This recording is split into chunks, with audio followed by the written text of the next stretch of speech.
오늘 아침 우리들에게 주시는 하나님의 말씀은 마태복음 13장 53절부터 58절까지의 말씀입니다. 23페이지입니다. 13장 53절부터 58절까지의 말씀입니다.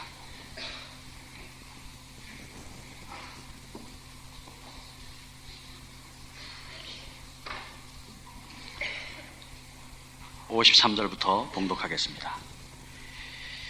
예수께서 이 모든 비유를 마치신 후에 거기를 떠나서 고향으로 돌아가사 저희 회당에서 가르치시니 저희가 놀라 가로되 이 사람의 이 지혜와 이런 능력이 어디서 났느뇨? 이는 그 목수의 아들이 아니냐? 그 모친은 마리아, 그 형제들은 야고보, 요셉, 시몬, 유다라 하지 않느냐? 그 누이들은 다 우리와 함께 있지 아니하냐? 그런즉 이 사람의 이 모든 것이 어디서 났느냐 하고 예수를 배척한지라. 예수께서 저희에게 말씀하시되 선지자가 자기 고향과 자기 집 외에서는 존경을 받지 않음이 없느니라 하시고 저희의 믿지 않음을 인하여 거기서 많은 능력을 행치 아니하시니라. 아멘.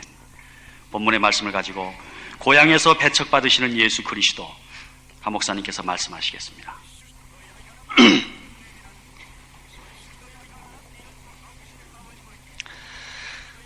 예수님은 이 세상에 오셔서 환영보다는 배척을 받으셨고 사랑보다는 핍박을 받으셨습니다.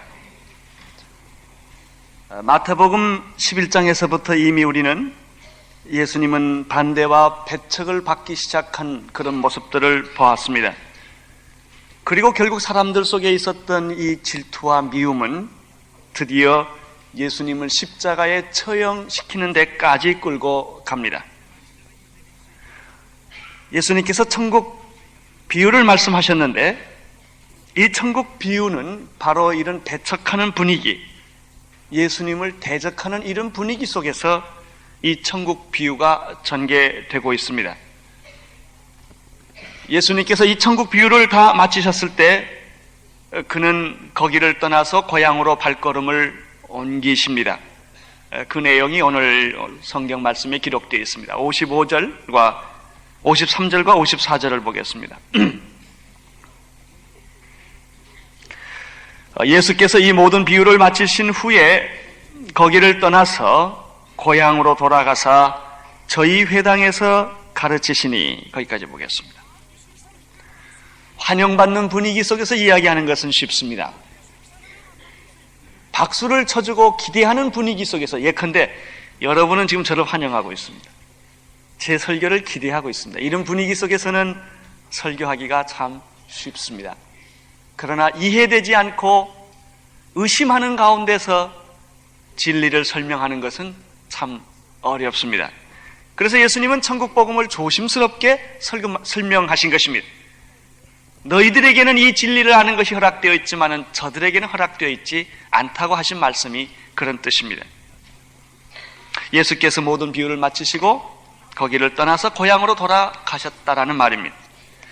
사실 예수님께서 태어나신 곳은 베들레헴입니다. 그렇지만 그가 자란 곳은 나사렛입니다. 그래서 예수님의 고향이라고 말할 때는 베들레헴이 아니라 나사렛을 두고 하는 말입니다. 왜 갑자기 예수님께서 고향을 찾으셨을까요? 이런 질문을 우리는 하게 됩니다. 일반적으로 사람들이 고향을 찾을 때는 어떤 때입니까? 서울서 잘 살다가 고향을 가끔 갑니다. 설날이나 추석날이나 이런 명절이 되면 사람들은 고향을 찾습니다. 타지에 와서 고생을 하다가 큰 성공을 거두었습니다.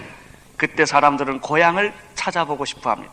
또 생각지도 못하게 성공의 꿈을 안고 서울에 왔는데 큰 실패를 했습니다. 몸에 병이 들었습니다. 그러면 사람들은 또 여지없이 낙향해서 고향을 찾습니다. 고향은 영원히 그리운 곳입니다. 피곤한 인생의 안식처와 같습니다. 그래서 타향살이에 지치고 고달픈 사람은 언제나 꿈에 그리는 내 고향, 이 고향을 찾습니다. 이남으로 피난한 사람들은 북쪽 하늘 밑에 있는 고향 생각을 늘 합니다. 저희 아버님이 계시는데 아버님은 그 생애 주제곡을 한번 들어보면 예수님하고 고향밖에 없어요. 첫째는 예수님 생각하는 거, 두 번째는 끊임없이 이북을 생각합니다. 그건 막을 길이 없습니다. 내 고향, 그 자랐던 곳, 거기서 예배드리던 그 장소, 허물어진 제단, 그것이 저희 아버지의 주제입니다. 아마 이북에서 피난 나온 사람들은 다 그럴 것입니다. 최근에 고향 방문단들이 있습니다. 제1교포의 고향 방문단, 사하린 교포의 고향 방문단, 소련과 중공 속에서 수많은 고향을 잃어버리고 살았던 사람들이 고향을 생각합니다. 그렇습니다. 고향은 언제나 나를 반겨줄 것 같고 고향은 언제나 나를 감싸줄 것 같은 곳으로 생각하며 나의 최후의 뼈를 묻을 곳은 고향이라고 사람들은 생각을 합니다. 예수님에게도 가족이 있었습니다. 예수님에게도 어렸을 때 같이 놀던 친구들이 있었고 12살 때 성전에 가서 논쟁하던 그런 추억도 예수님에게는 있습니다. 그래서 예수님은 그 배척받는 분위기 속에서 천국 비유를 말씀하셨고 그 비유를 다 말씀하셨을 때 고향으로 내려가셨습니다. 그런데도 놀라운 사실은 불행하게도 그 고향은 자기를 환영하지 않았다는 사실입니다. 환영하기보다는 그 고향은 사람들은 자기를 배척했고 냉대를 했습니다. 그것이 오늘 말씀의 내용입니다. 자, 54절부터 56절을 또 다시 보겠습니다. 고향으로 돌아가서 저희 회당에서 가르치시니 저희가 놀라 가로되 이 사람의 이 지혜와 이런 능력이 어디서 났느냐? 이는 그 목수의 아들이 아니냐? 그 모친은 마리아, 그 형제들은 야고보, 요셉, 시몬, 유다라 하지 않느냐? 그 너희들은 다 우리와 함께 아니하냐? 그런즉 이 사람의 모든 것이 어디 났느냐? 하고 이렇게 되어 있습니다. 예수님은 고향에서 환영받지 못했다는 것이 분명합니다. 예수님은 고향에서 배척받으신 것이 분명합니다. 57절을 보시면 예수를 배척한지라 라고 말했습니다. 고향은 누구든지 받아들이는 것입니다.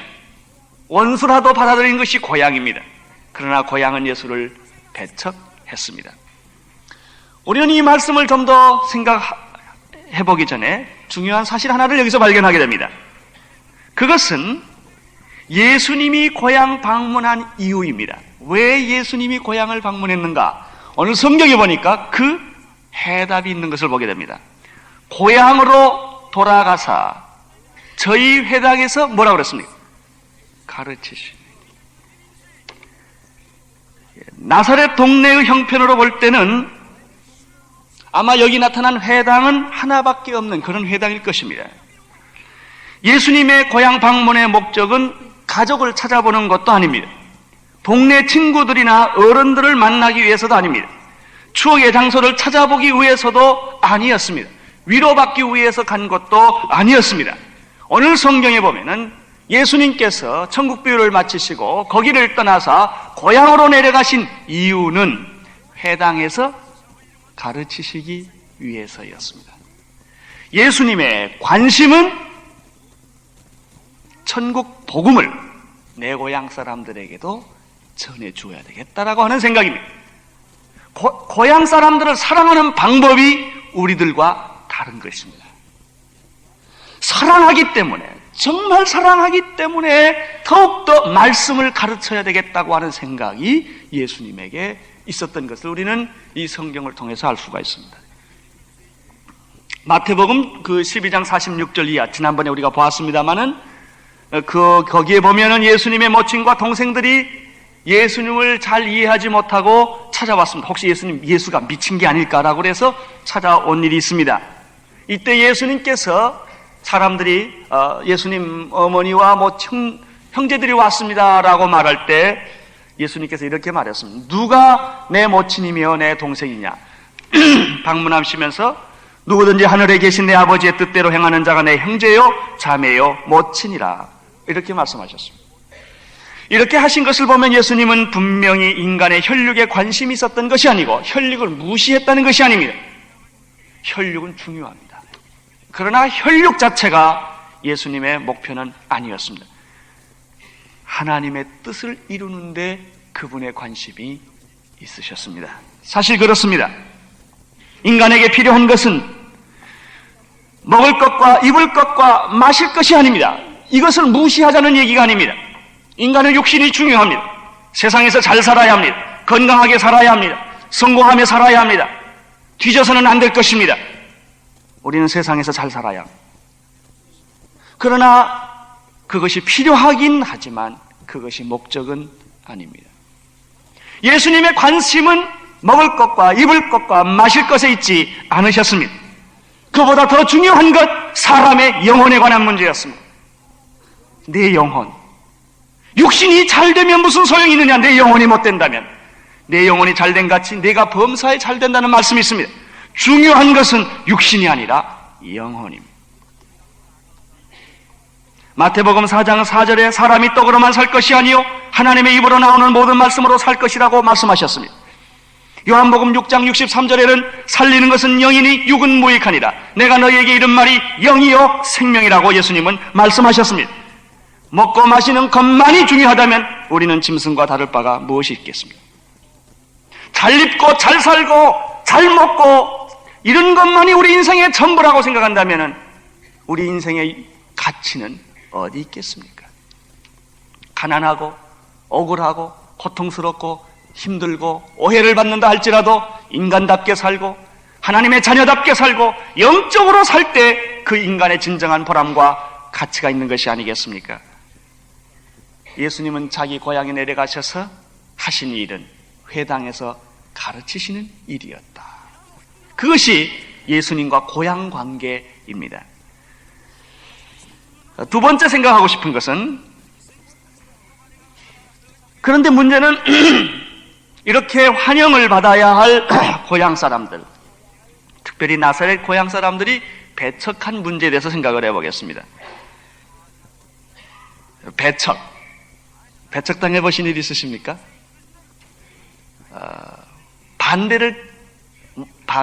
몹시 심한 반대를 받아보신 일이 있으십니까? 배척은 고통스러운 것입니다. 그 중에서도 믿을 만한 사람, 가까운 사람의 배척은 더욱 고통스럽습니다. 많은 사람들의 말이 참 중요합니다만은 가까운 사람의 말은 더 중요합니다. 예수님은 다른 동네에서 배척을 받았다면 별로 상처를 안 받으셨을 것입니다. 누구보다도 자기를 이해하고 사랑해야 할 동네 사람들, 고향 사람들에게 배척을 받았고, 또 예수님은 가족 식구들에 의해서 배척을 받으셨습니다. 그러면 우리가 생각을 해보십시다. 왜 예수님이 나사렛 고향에서 배척을 받으셨느냐 하는 문제입니다. 예수님이 잘못했습니까? 나쁜 짓을 했습니까? 도덕적으로 그가 문제가 있었습니까? 아닙니다. 다시 성경을 보십시오. 54절. 거기에 예수님이 배척받은 이유가 있습니다. 고향으로 돌아가서 저희 회당에서 가르치시니 저희가 놀라 가로되 이 사람의 이 지혜와 이런 능력이 어디서 났느냐.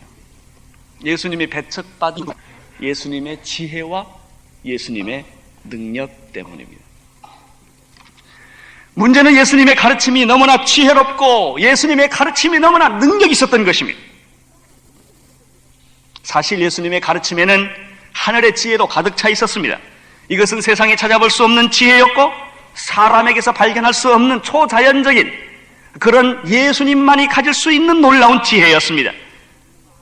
그들은 구약 율법에서 그들의 바리새인과 서기관을 통해서 한 번도 들어보지 못했던 말씀을 들었고 말씀의 해석을 들었습니다. 영생과 생명과 진리와 천국과 구원의 말씀을 그는 들었습니다. 삶과 죽음의 문제, 시간과 영혼의 문제, 지상과 천국의 문제, 진리와 거짓의 문제, 예배란 참된 예배, 그런 얘기를 들었습니다. 죄, 구원, 성령. 참 예수님은 재미있어요. 이혼의 문제도 이야기해 주셨습니다. 살인 문제도 이야기해 주셨습니다. 봉사하는 것, 안식, 그들이 가장 중요하게 생각하는 안식일의 문제, 율법, 사랑, 질투, 위선, 기도, 금식. 그들은 한 번도 생각해보지 못했던, 당연하게 생각해왔던 그런 일상적인 모든 삶의 내용들, 죽어버린 단어들을 예수님은 살아있는 단어로 만들었습니다. 생명 있는 단어로 만들었던 것입니다. 이 놀라운 지혜, 이 놀라운 영감, 이 놀라운 능력, 그들은 이 말씀을 듣고 충격을 받았던 것입니다. 그것뿐이 아닙니다. 말씀과 함께 예수님에게는 능력이 있었습니다. 빛이 있으라 하심에 빛이 있었더라. 말씀이 곧 능력인 것입니다. 예수님에게 있어서도 안진뱅에 일어나 걸어라 하는 순간에, 말씀이 선포되는 순간에 능력이 나타났던 것입니다. 봉사에게 눈을 뜨라고 했을 때 눈이 떠졌습니다. 기적이 일어난 것입니다. 귀신이 나갔습니다. 죽은 자가 살아났습니다.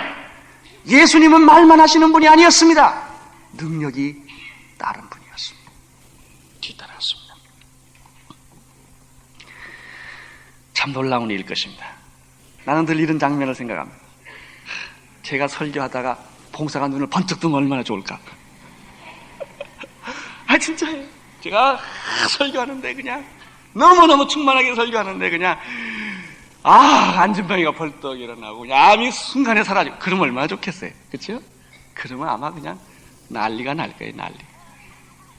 예수님이 진짜 그랬단 말이에요. 물론 우리도 그럴 수가 있습니다. 나는 우리 교회가 그렇게 되기를 바랍니다. 그런 분위기, 그런 성령의 역사가 나는 임하기를 사모하는 사람입니다. 사람들은 놀랐습니다. 한 번도 들어보지 못했던 사람이여 상상도 해볼 수 없었던 기적이 일어났습니다. 그런데 문제가 있습니다. 이러한 예수님의 말씀의 지혜와 능력을 보고 감탄하고 겸손하게 하나님께 영광을 돌린다면 간단한 문제입니다. 그런데 이 놀라운 하나님의 사건 앞에, 이 놀라운 감격스러운 말씀 앞에 그들이 무릎을 꿇고 하나님을 찬양했다면 얼마나 좋은 일이겠습니까? 그런데 그들은 그렇게 하지를 못했습니다. 그것이 문제가 됐던 것입니다. 너무나 지혜롭고 능력이 있었기 때문에 사람들은 예수에게 질투하기 시작을 한 것입니다.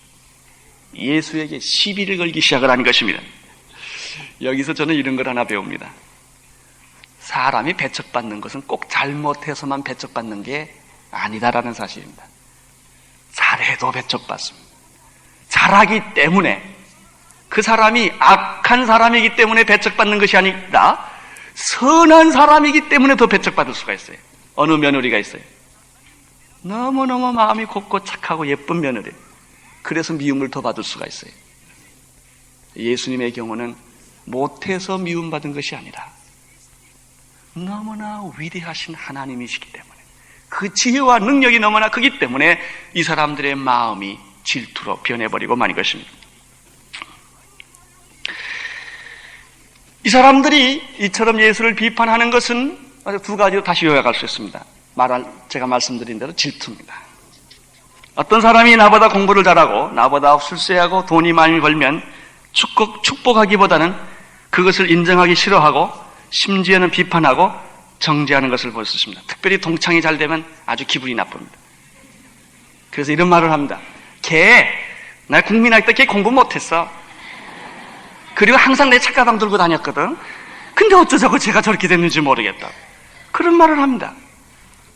또 이렇게 말합니다. 저 사람 부자 된 거 저 순 사기치고 저 부정해서 그런 거야.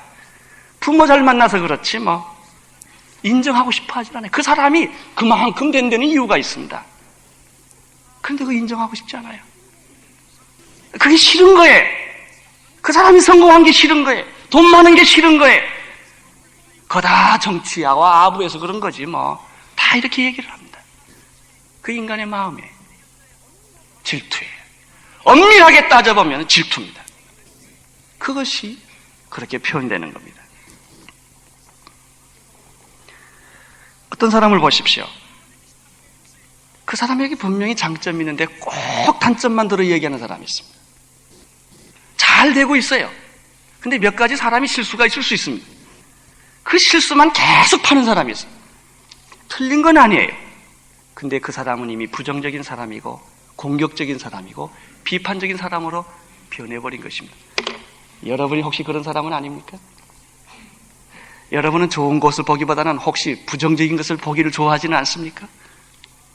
나사렛 동네 사람들이 바로 그런 사람들이었습니다. 예수님의 지혜와 능력을 보고 하나님께 찬양을 올리기보다는 비판하고 질투하고 그를 헐뜯었던 것입니다. 또 한 가지가 있습니다. 왜 이 사람들은 예수에 대해서 이런 배척, 비판을 했을까요? 어설픈 지식 때문입니다. 그들은 누구보다도 예수를 잘 안다고 착각을 하고 있었습니다. 물론 예수님의 가족, 예수님을 잘 안다고 할 수 있습니다. 어렸을 때 같이 놀았기 때문에. 그러나 진짜를 몰랐습니다. 어설픈 지식. 이스라엘 속담 가운데 선지자는 고향에서 대접받지 못하고 의사는 고향에서 진찰하지 말라는 말이 있습니다. 55절과 57절을 보십시오. 이는 그 목수의 아들이 아니냐? 그 모친은 마리아, 그 형제들은 야고보, 요셉, 시몬, 유다라 하지 않느냐? 그 누이들, 그 다 우리와 함께 지내는 사람들이 아니냐? 그런즉 이 사람의 이 모든 것이 어디서 났느냐? 라고 말씀하고 난 다음에 그 다음에 57절에 그리고 말하 예수를 배척한지라 이렇게 되어 있습니다. 그들은 누구보다도 예수의 가족을 잘 아는 사람이라고 자칭했습니다. 그러나 예수를 가장 모르는 무지한 사람들이었습니다. 잘한다고 하는 교만이 그들로 하여금 가장 무지하고 비참한 사람이 되게 한 것입니다. 이것이 문제입니다. 선입감과 오해와 편견, 이것이 인간의 자화상이 아닙니까? 우리는 얼마나 많은 편견과 우리는 얼마나 많은 오해와 우리는 얼마나 많은 선입관을 가지고 있습니다. 사람과 사람 사이에서 이 오해와 편견은 깊습니다. 누구든지 특별히 자기 전공에 대해서는 겸손할 필요가 있습니다. 자기 전공에 대해서 자기가 잘할 것 같지만요, 한번 전공을 가진 사람들 생각해 보십시오. 자기 전공에 대해서 겸손해야 합니다. 최신의 학문을 공부하고 돌아와서 나보다 더 나은 사람이 없다고 큰 소리 치지 마십시오. 최근에 공부하고 오신 분들, 나는 최근에 공부를 다 하고 왔다. 몇 년 지나면 그 사람도 구닥다리가 되기 마련입니다. 끊임없는 지식은 갱신되고 있습니다. 자기가 항상 첨단에 있을 수는 없습니다. 그리고 자기가 그 분야의 전문가라고 하기 때문에 제일 큰 실수도 할 수가 있는 것입니다. 이것이 인간입니다. 미션 스쿨에 다닌 것을 항상 간판으로 내고 오는 사람이 있어요. 설교 들으러 갔나요? 학점 따로 갔지? 그랬는데도 미션 스쿨 좀 다녔다고 자기가 예수를 다 한 것처럼 생각을 합니다. 성경 좀 어디서 귀동령 했다고 성경을 다 하는 것처럼 착각을 합니다. 착각입니다. 크리스찬의 집안에서 태어났다고 예수님이 예수를 바르게 잘 이해할 수 있다고 생각하지 마십시오. 오해입니다. 기독교적인 분위기에서, 기독교적인 기관에서 일을 했다고, 유명한 신학자들과 목사님을 내가 개인적으로 잘한다고 해서 여러분이 성경을 아는 것과는 상관이 없는 것입니다. 사실 온누리교회에서 제일 신경 많이 써야 될 사람은 우리 교회에서 일하는 직원들입니다. 남 섬기다 본인 믿음 까먹기 딱 알맞는 데가 온누리교회 직원들입니다. 이 조직 속에 살기 때문에, 매일 찬송 속에 살기 때문에 찬송 소리에 귀를 막을 수가 있다고 하는 사실입니다. 매일 예배 보는 분위기 속에 살기 때문에 예수를 잃어버릴 수가 있는 것입니다. 이 사람들이 누굽니까?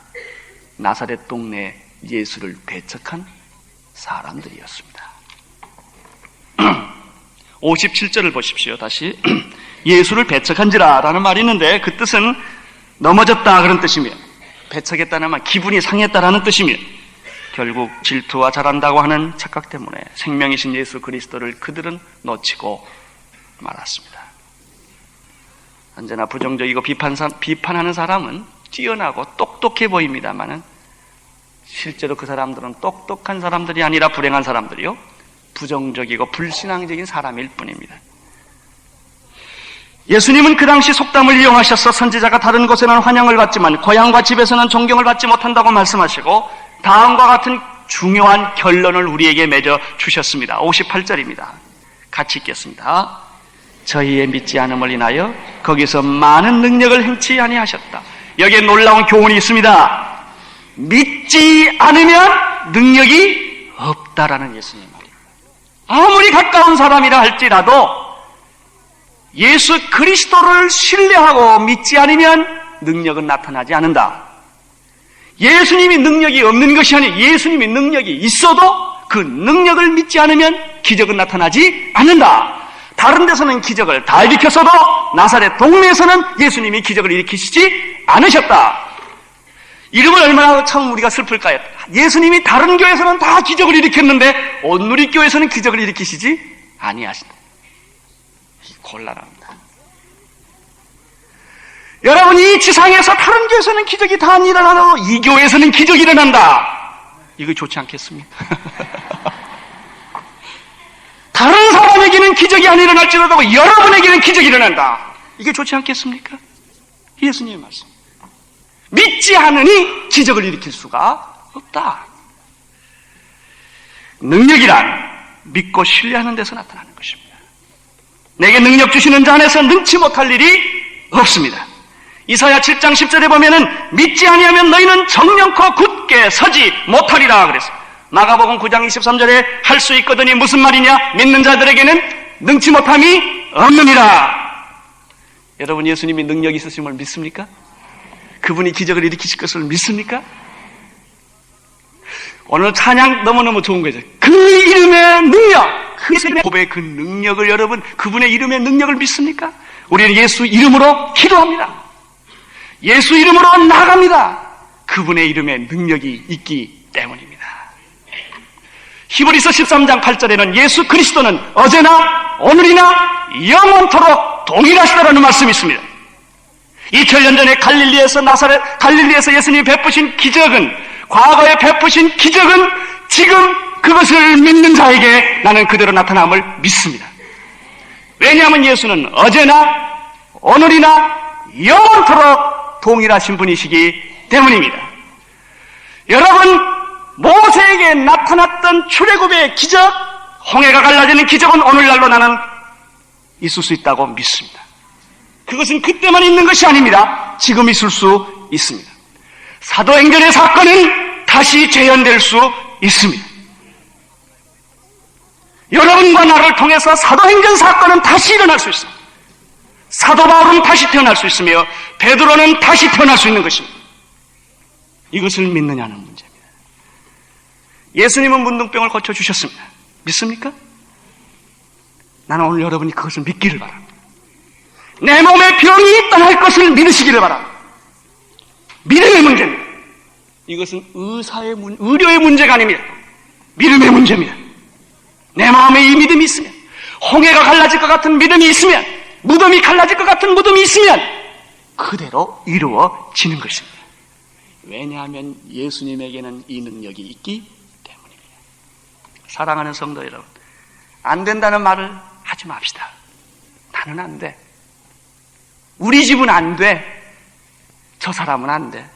100년 가도 변하지 않을 사람은 같이 내가 살고 있는 거야. 그러면 안 돼. 변할 수 있다고 믿으십시오. 먼저 내가 변할 수 있다고 믿으십시오. 나는 우리 교회가 엄청난 기적으로 화할 것을 나는 믿습니다.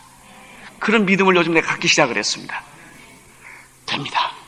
말씀은 능력인데, 예수는 능력인데, 왜 이 능력을 가지고 우리는 이렇게 비참하게 살아야만 하는가? 왜 이 보배로우신 예수를 가지고 우리는 이렇게 가난하고 고통스럽고 근심과 걱정 가지고 살아야 하는가? 생각을 바꾸기로 했습니다. 예수는 능력입니다. 예수는 사랑입니다. 예수는 우리의 구원입니다. 예수님이 그렇게 말하세요. 믿지 못하는 데는 능력을 행할 수가 없다. 비록 내 고향이라도 안 된다, 내 식구라도 안 된다. 그러나 믿는 자에게는 능치 못함이 없느니라. 여러분, 자녀가 변할 것을 믿으십시오. 그 자녀는 꼭 돌아옵니다. 아무리 타락한 자녀도 여러분이 기도하고 예수의 능력을 믿고 있으면 그 자녀는 변할 것입니다. 여러분의 가정은 천국이 된다고 믿으십시오. 요즘 우리 집이 지옥 같은 집이 있습니까? 그렇게 믿으세요. 예수님은 우리 가정을 천국으로 만들 수 있다. 예수님은 나를 변화시킬 수 있다. 예수님은 너를 변화시킬 수 있다. 예수님은 우리 교회를 변화시킬 수 있다. 예수님은 우리 사회를 변화시킬 수 있다. 이렇게 믿으십시오. 믿으면 오늘 뭐라고 그래요? 능력이 나타난다고 말했어요. 예수님의 고향에서는 믿음이 없었습니다. 그래서 그들에게는 유감스럽게도 기적이 일어나지 않았습니다. 사랑하는 성도 여러분, 믿으십시오. 예수 그리스도의 능력을 믿으십시오. 그분은 어제나 오늘이나 영원토록 동일하신 분이십니다. 기도하겠습니다. 하나님 아버지, 고향에서 예수님은 배척을 받으셨습니다. 예수님이 온누리교회에서는 배척받지 않게 하여 주시옵소서. 아버지, 우리가 예수를 위한다고 하면서 예수님의 능력을 제한하지 말게 하시고, 예수님을 섬긴다고 하면서 예수님을 슬프게 하는 일이 없게 하여 주시옵소서. 예수님의 하신 일을 찬양합니다. 예수님의 능력을 찬양합니다. 예수님의 위대함을 찬양합니다. 오 하나님, 오늘 여기에 머리 숙인 당신의 종들을 축복하시고, 특별히 성만찬을 받을 때 예수님의 피와 살이 그 속에 들어가게 도와 주시옵시고, 모든 마귀가 떠나게 도와 주시옵시고, 모든 병이 떠나게 하여 주시옵시고, 염려와 근심과 걱정이 떠나게 하여 주시옵시고, 하나님의 능력이 충만하게 하여 주시옵소서. 할렐루야. 예수님의 이름으로 기도드리옵나이다. 아멘.